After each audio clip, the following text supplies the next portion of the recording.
Filosofía de las Ciencias Humanas y Sociales por J. M. Mardones. Presentadores: Tatiana López, Sebastián Suárez, Alejandra Hunda. Énfasis: inclusión narrativa. Seminario metodológico. ¿Ciencia? Pues bien, la ciencia es basada en muchas explicaciones dadas por autores que generan diferentes ramas y a través de estas generan muchas polémicas, modelos, la comprensión de estos y las tradiciones que hasta el día de hoy se mantienen. Hoy hablaremos de las ciencias sociales o humanas, acerca de cómo estas hablan del método científico y de las condiciones que se necesitan para satisfacer una explicación científica. Nos devolveremos a los inicios, en donde Aristóteles y Galileo planteaban diferentes posturas acerca de esta explicación científica. Comenzaremos por Aristóteles, quien planteaba desde la ciencia teológica varios aspectos. El primero de ellos es que se debía ajustar desde la observación. Se planteaba un método inductivo, el cual contenía en obtener principios explicativos a partir de los fenómenos que se han de explicar, y un método deductivo, el cual consistía en deducir enunciados acerca de los fenómenos a partir de las premisas que incluyan o contengan principios explicativos. Aristóteles planteaba que se debían de tener en cuenta cuatro aspectos para la causa de un fenómeno. El primero de ellos era la causa formal, el segundo la causa material, la causa eficiente y por último la causa final.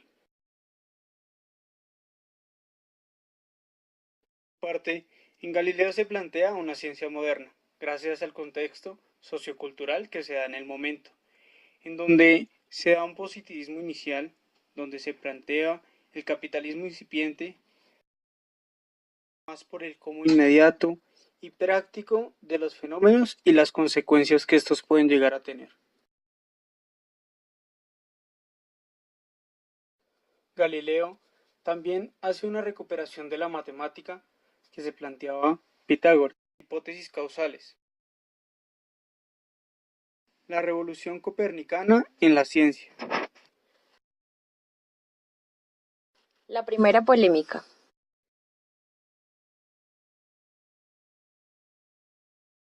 En el siglo XIX existió un paralelismo, un despertar, el estudio del hombre, su historia, su lengua, etc.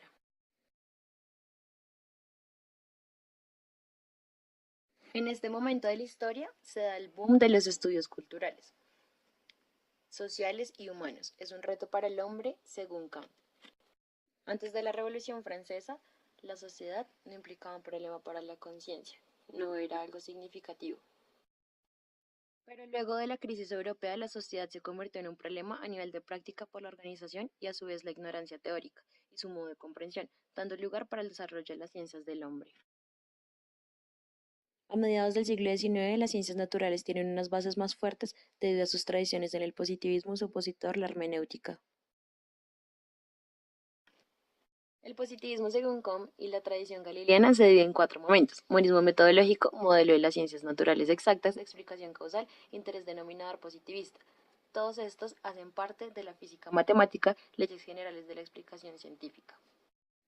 En su opositor, la hermenéutica, están estos cuatro autores, quienes están unidos por el rechazo al positivismo y la física matemática. Autores que hablan del concepto de comprensión. Dreisen habla de la expresión del interior y cómo esta es la metodología de las ciencias humanas. El ser humano expresa su interioridad por medio de manifestaciones sensibles. Existe una pequeña oposición entre estos dos autores, pues Simmel dice que la comprensión tiene una resonancia psicológica por medio de la empatía, mientras que Dilthey habla del sujeto-objeto y ciencias del espíritu como autónomas de las ciencias naturales, y estas no están solo dadas por el conocimiento psicológico, sino por la comprensión del espíritu. Thomas Weber, siguiendo a Rick, vemos que habla de la comprensión como la relación de valor, pues se comparte con el objeto los valores que atribuyen significado a este. A finales del siglo XIX se hace el esfuerzo por rechazar el positivismo desde Galileo, a diferencia de Turkheim, que sigue las tradiciones galileanas. Segunda polémica, explicaciones históricas del siglo XX. Hay ausencia de referencias de leyes generales. ¿Por qué? Y la complejidad de las leyes e insuficiente precisión con las que se conocen Hempel, Popper, las leyes históricas se dan implícitamente. Charles Taylor hace parte de la sociología comprensiva y dice que la investigación social comprende el significado de los datos de comportamiento y de la conducta social que deben ser observar y registrar.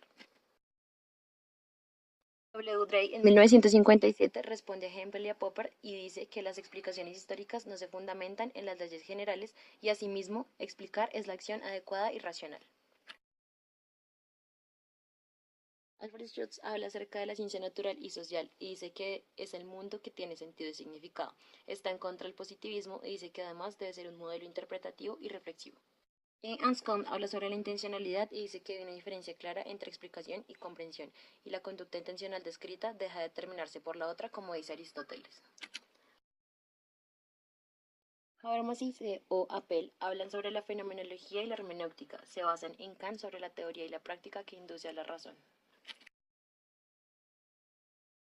Asimismo hablan del interés de la naturalidad, el interés emancipatorio y el interés práctico, que además debe tener un poder autorreflexivo con razón y libre de poder. Existe una parte de la filosofía del lenguaje con un carácter intersubjetivo sobre el quehacer científico. A raíz de esto, se dice que si los positivistas vieran que las ciencias sociales tienen un interés en entender los fines y los motivos, entonces estos métodos podrían complementarse. Modelos lógicos normativos diferentes de los modelos históricos procesuales. En Popper existe un proceso de falsificación, el cual consiste en un ensayo y en un error experimental. Por su parte, Ila-Catos habla de la complejidad, de la necesidad de defender los postulados y de programas de investigación científica. Viene H. Putman, el cual habla de un marco de referencia que habla de sentido conceptual e hipótesis. La filosofía de la metodología tiene una mayor atención al proceso de la ciencia. No hay división entre el contexto de descubrimiento y de justificación, según Reichenbach.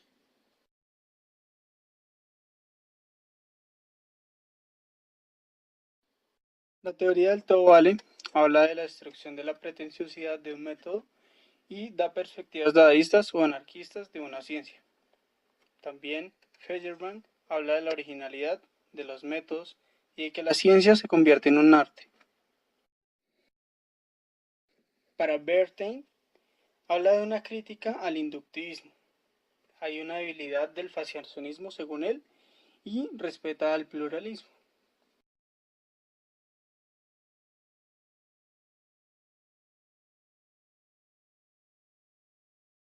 A continuación se realizará una relación con el énfasis teniendo en cuenta los puntos principales destacados por los autores del texto Filosofía de la Ciencia, enmarcando al adulto mayor como la población principal.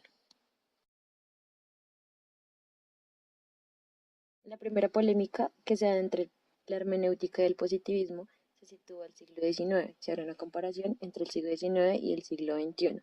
En el siglo XIX se dio el paralelismo del estudio de las ciencias naturales y las ciencias humanas, preparándose de esta manera el estudio del hombre y su historia. Hablando ya del siglo XXI, se habla de la historia de Colombia y el auge que existe en este momento por la memoria para que la historia no se repita. De esta manera, también surge la emergencia en el énfasis por mantener y hacer memoria en los adultos mayores. No se repitan acciones o por el contrario sean un ejemplo a seguir. Citando a Droysen, donde habla de la expresión del interior y cómo esta es una metodología de las ciencias humanas, cómo el ser humano expresa su interioridad por medio de manifestaciones sensibles, podemos llegar a usar la herramienta reflejar, que es el parafraseo, pero en sentimientos, cómo se destaca el sentimiento del mensaje que nos puede llegar a proporcionar el adulto mayor.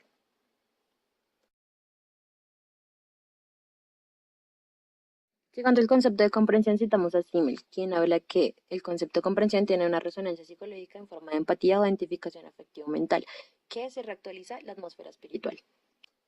Llegando al silogismo práctico de quien nos habla Anscombe, existen tres momentos. Primero, la meta de acción, que en este caso es lograr realizar una biografía del adulto mayor. Segundo, el acto que conduce al fin, que en este caso sería usar las herramientas de escucha activa, empatía, respeto, atención, parafraseo, resumen, entre otros. Tercero, el empleo de dichas herramientas para de esta manera llegar al fin.